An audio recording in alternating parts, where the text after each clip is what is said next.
तारफ तो करवा मैनू पता लगना चाहिए। अच्छा अच्छा अच्छा जिन्ना अक्सर तेरे मुँह तो जिक्र रहता ओए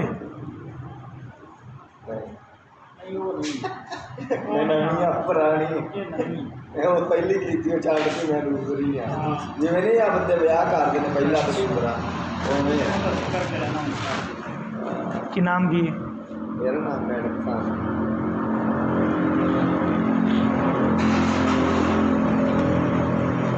और कोई खिदमत करिए कोई चीज़ साढ़े भाई को लाए हो फिर भी साढ़ा नैक भी है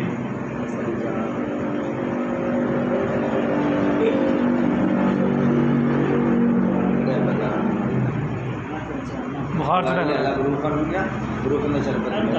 जाने तो भाई लैने मुंडा आंदा इतने नाल ही डॉक्टर है जोड़ा ना डॉक्टर है